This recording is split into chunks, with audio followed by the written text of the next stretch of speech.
Trading card games can be fun ways to entertain yourself and make new friends. However, depending on the card game, they can also be rather expensive to get into, which can be daunting to new players who don't particularly want to invest too much money into something that they're just getting into.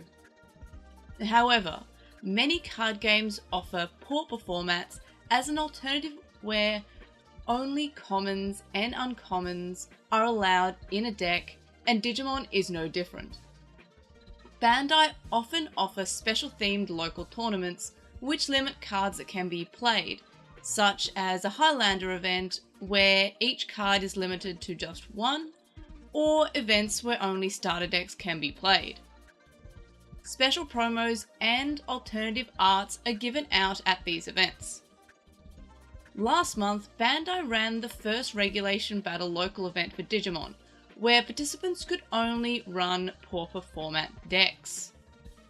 So let's take a look at how cheap that these Pauper decks can be and why they're a pretty great way of getting into just about any card game, but in this case Digimon in particular. So I'll be comparing the price of the Pauper deck that I built for the Regulation Battle event with some of my other decks, which are much pricier than the Pauper deck that I built for the event.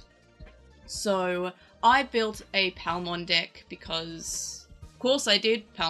She's my favourite. She's always been my favourite since a kid. So it was pretty obvious for me to just build a Palmon deck. Now I only had maybe around 30 to 40 of the cards that I wanted in my deck, but again, because it's a Pauper format, meaning just uncommons and commons are legal for the format, it meant that I could just ask people if they could look through their bulk and see if they have any of the cards that I need. And everyone did. I didn't have to actually spend any money on this deck. I just grabbed some cards that I already had and asked around for cards that people do have. So this deck is priced, as you can see, at TCG Player of about $6.30. And this is US, so I don't know, 10-ish Australian dollars. Don't know the exact conversion, but fairly cheap. And a lot of people tend to use unconverted prices when doing trades, at least in Australia. So if a card is $1 on TCG Player, even if it's US dollars, people will typically be a bit lenient and give you that as the price in Australian dollars, but that's just my experience. It's kind of, I guess, like a mate's rates. Also, TCG Player don't ship to Australia, so it's kind of still a good way to price things. Just go to TCG Player, look at a card, see how much it is when you're doing trades. So yeah, less than $10 basically for a deck for an event. And while there are option cards and tamers that are commons or uncommons, I chose to just go with just all Digimon.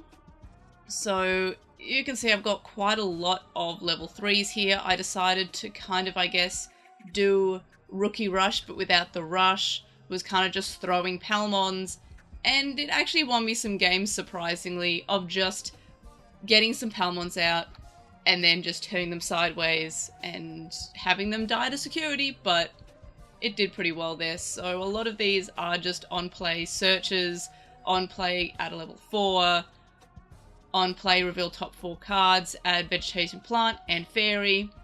Obviously everything in this deck is either Vegetation or Fairy, I think the exception being Barbamon and Argomon, but everything else is Vegetation or Fairy. So you get 2 cards from that typically. That's pretty good. Pretty much almost always 1 card because you're revealing 4. There's a good chance of getting the things you want.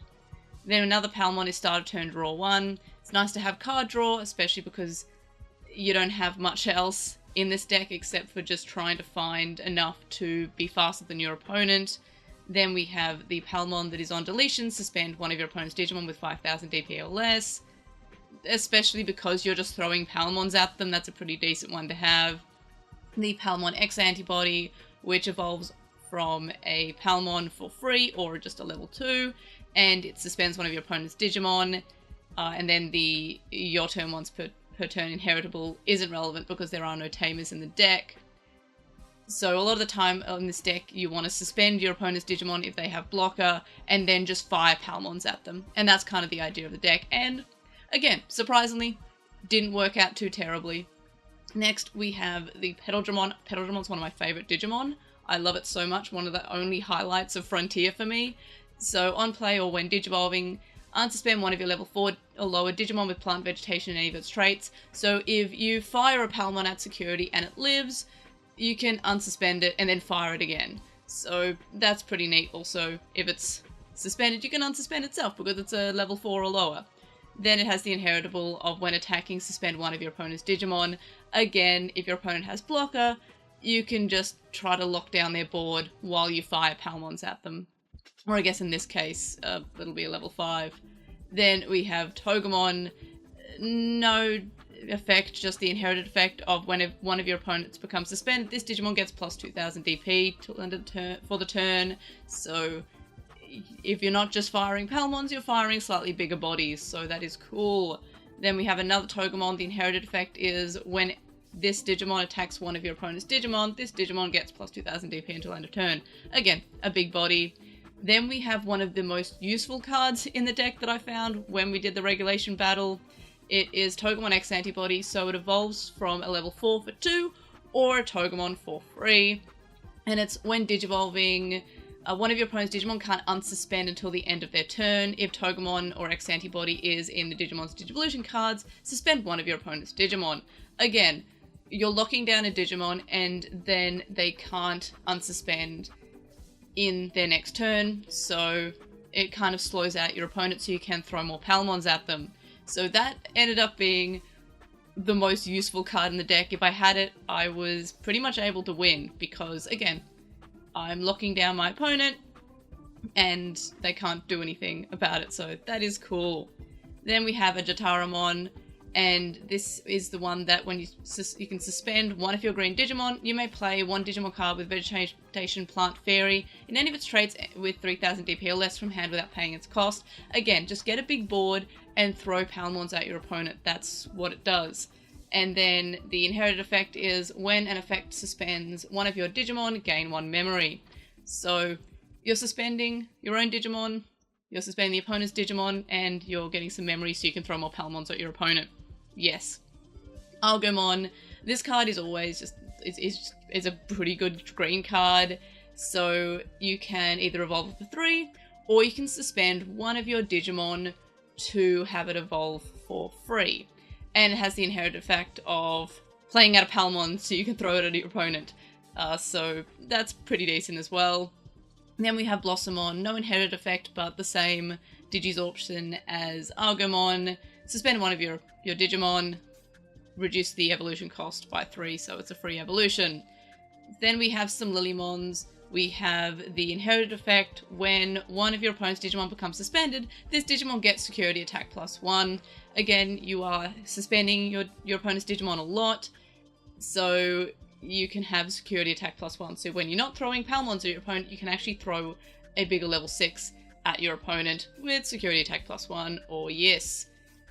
Or I guess if you have Lilymon X onto it, it also gets the inherited effect, which is cool too. So Lilymon X Antibody, when Digivolving, if there's a suspended Digimon, you gain 1 memory, and if Lilymon or X Antibody is in the Digivolution cards, you can draw 1 for each of your opponent's suspended Digimon. More Palmons to throw at your opponent. Then it has the inheritable of this Digimon gets plus 1000 DP for each of your opponent's suspended Digimon. Again, if you're not just throwing Palmon at your opponent, you can get a pretty big guy on field with potentially security attack +1. Then we have our level 6s. So Rosemon, your turn. This Digimon gets plus 1000 DP for each of your opponent's suspended Digimon. When attacking, suspend one of your opponent's Digimon. So if that's on top of Lilymon, you suspend your opponent's Digimon, and then it gets security attack +1, and also is bigger. So that's nice too. Then we have another Digimon that I found myself just throwing at my opponent and not caring if it died, and it's Barbamon. Because it's on deletion is that it gets to play 1 Rosemon or up to 2 yellow, which doesn't matter because there are no yellow level 3s in this deck, but you get to play a level up to 2 yellow level 3 cards from trash without paying their cost.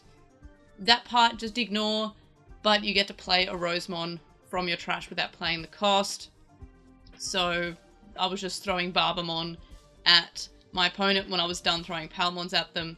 And then the egg is the Fluffymon from the starter set, which has the inherent effect of you may suspend one other Digimon with DP less than or equal to this Digimon. So, again, Lilymon's effect, security +1 when a Digimon of your opponent's side gets suspended, and also beefs up your other Digimon as well. So, pretty useful. Again, no option cards, no tamers. There are uncommon and common option cards. There are uncommon and common tamer cards that are all legal in the Pauper format. However, again, I just decided to play basically like 17 level 3s, just throw them at the opponent. And again, it worked out pretty well. I was pretty happy with the deck. I didn't win the event, but I had a good time, and it was really nice to be able to play a format that is possibly more accessible to newer players because of the low cost of entry. It's only like, again, it's less than $10 for a deck. I sleeved it. You don't really have to sleeve it. It's a fairly cheap format and a great one for people who want to learn the card game but don't really want to spend like $50 minimum to build a deck. Of course, if you went to an event like a normal locals event or a regionals or a nationals, you probably wouldn't do as well, but the thing is, it's still a good deck to learn with because it's Pauper, it's cheap. You can also just get a starter deck. Those are quite cheap, but I feel like this is a cheaper way, unless you get a really good deal on a starter deck, to get into the card game and just have a deck to learn with. And then if you like the card game, you can then maybe spend a little bit more money on it, but this is a better way to get into it. So let's compare that to the other decks I have. Basically, majority of them are $100 to $200. My All Force deck is around $400 because of the secret rare arenas, but most of the time, like you can see, Palmon Pauper, $6.28. My Galaxy deck, which is kind of half built at the moment, $189. My Bloomlord deck, about $150.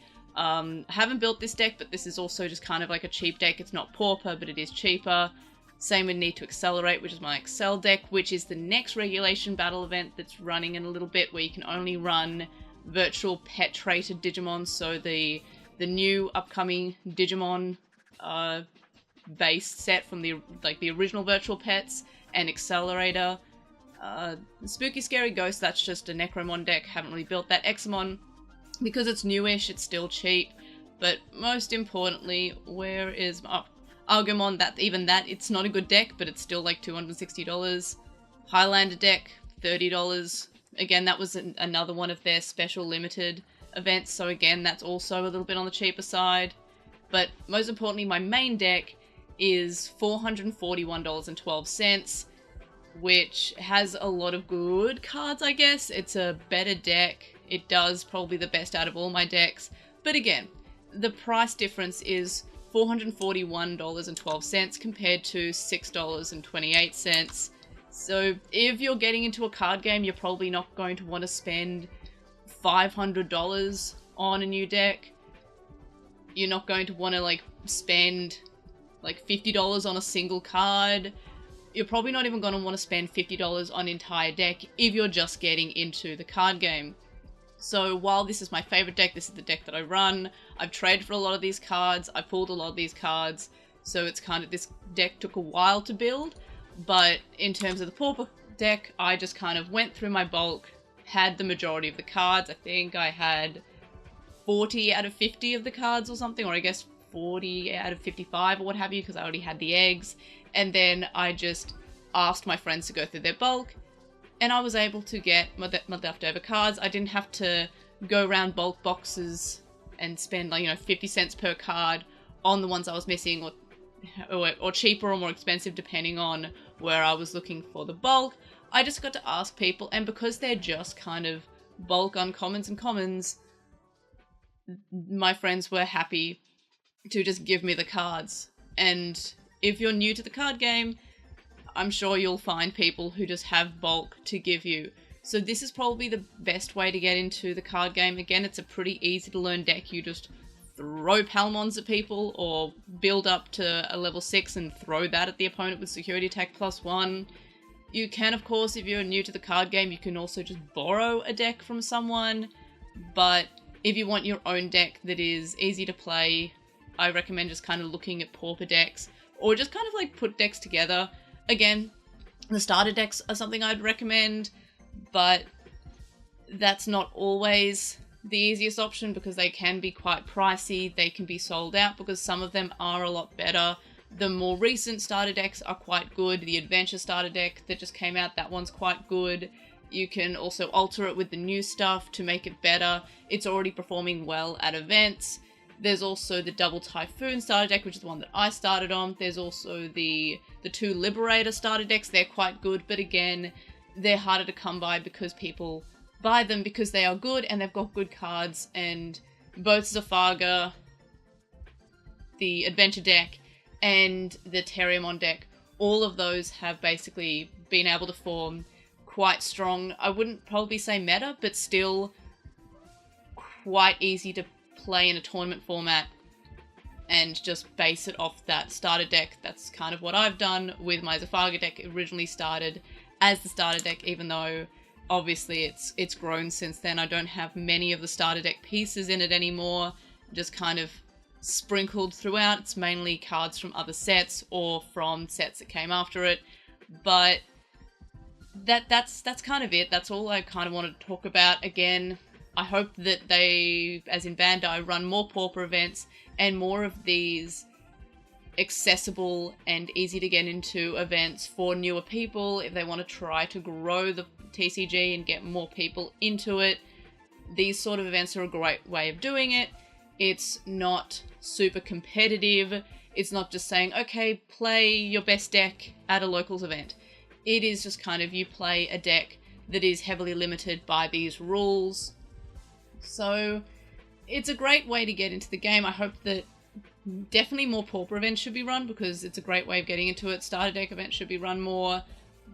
But there's nothing stopping you from going into a local event with a starter deck or with a Pauper event. You might not do well, but it's a good way to at least see if you like the game without spending too much money getting into the competitive side of the game. Obviously, if you love the game, then by all means get into the competitive side, but if you're just starting out, this is probably the best way to play a deck, like a Pauper deck or just a starter deck, because again, it's on the cheaper side. But anyway, that's all I wanted to talk about for this video. Again, big fan of these events. I like deck building challenges. I've really been enjoying just building decks. I've enjoyed just like, hey, I like this one Digimon. I'm going to see if I can build a deck around it. And that's been kind of fun. So I really appreciate these less competitive, more fun deck building challenges because that's what I've personally seen those as, but they're also good ways of getting new people into the game. So anyway, that's all I have to talk about for this video. Let me know your comments, thoughts, questions, etc., in the comment section below. Like this video for, of course, I built a Palmon Pauper deck. Why would anyone be surprised? I love Palmon. She's my girl. And subscribe if you haven't already. If you have subscribed, tell your friends, tell your neighbors, tell your enemies. And of course, I'll see you in the next video. Bye!